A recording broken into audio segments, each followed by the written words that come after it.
চলে এসেছি মুকুন্দনগরের ত্রিশক্তি মন্দির।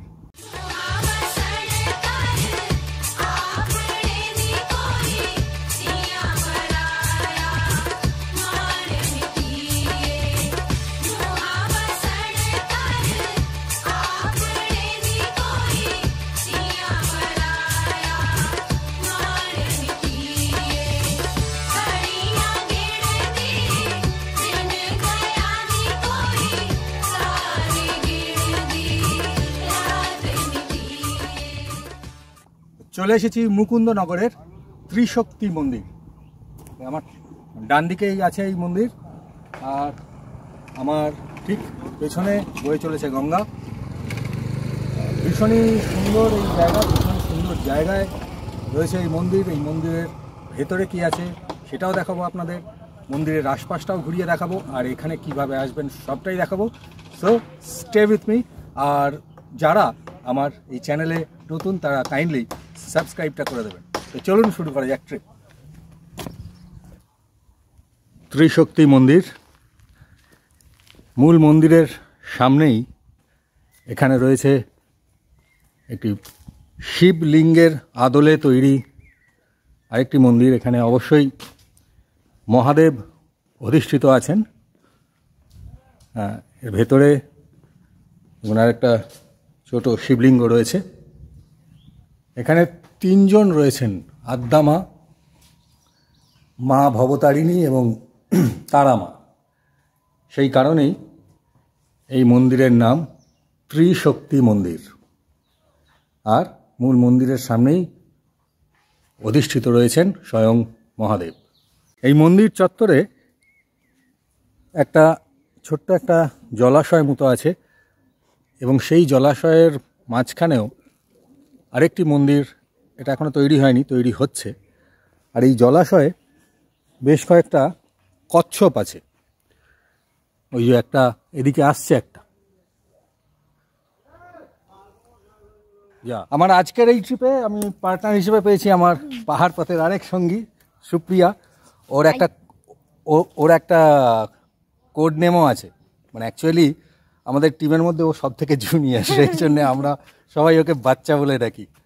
তো আমি আসবো ওকে জানিয়েছিলাম, ও চলে এসছে। মা তারা রয়েছেন এখানে,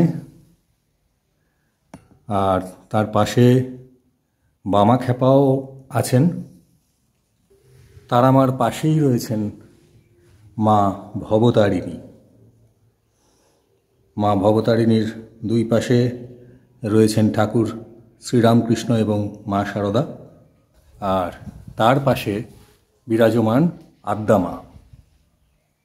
মন্দির চত্বরটা খুব বিশেষ কিছু যে বিরাট এলাকা নিয়ে তা না হলেও বেশ ছিমছাম এবং সুন্দর।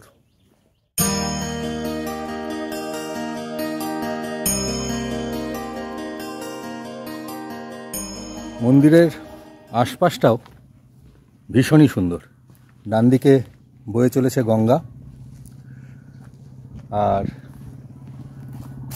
এই মন্দিরটা এখনও কনস্ট্রাকশন চলছে, মানে মন্দিরটা এখনও সেই অর্থে ঠিক কমপ্লিট বলা যায় না।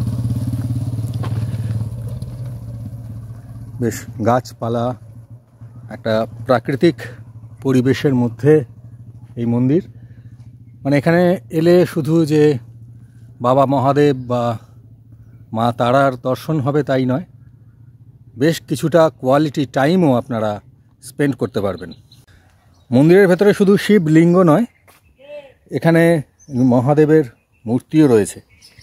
কিরে, কেমন লাগছে বল জায়গাটা? খুব ভালো লাগছে। হ্যাঁ, এই প্রাকৃতিক পরিবেশ এই মন্দিরের থেকেও বেশি সুন্দর লাগছে আমার কাছে। তাই? তাহলে এখানে কি বন্ধু বান্ধব নিয়ে আড্ডা ফাড্ডা মারতে আসার প্ল্যান করছিস কিছু? না, বন্ধু বান্ধব এত দূরে আসা যাবে না। আচ্ছা, এবারে বলে দিই যে এই যে মুকুন্দনগরের ত্রিশক্তি মন্দির, এখানে কিভাবে আপনারা আসতে পারেন। আপনারা শিয়ালদা থেকে মেন লাইনের Shantipur local, Ranaghat local, Krishnanagar local, Gede যে কোনো একটা ট্রেন ধরে চলে আসবেন, নামবেন পায়রাডাঙ্গা স্টেশনে। পায়রাডাঙ্গা স্টেশনের 1 নম্বর প্ল্যাটফর্ম থেকে বেরিয়ে বাঁদিকে চলে যাবেন, সেখান থেকে টোটো পেয়ে যাবেন। বলবেন মুকুন্দনগর ত্রিশক্তি মন্দিরে যাব, আপনাকে মন্দিরের কাছাকাছি এসে নামিয়ে দেবে, যেখানে নামাবে সেখান থেকে একটুখানি মিনিট 5 হেঁটে এই মন্দিরে চলে আসতে পারবে। সো কেমন লাগলো এই ত্রিশক্তি মন্দিরের ব্লগ সেটা অবশ্যই কমেন্ট বক্সে জানাবেন। ভালো থাকবেন সবাই, দেখা হবে নেক্সট ব্লগে।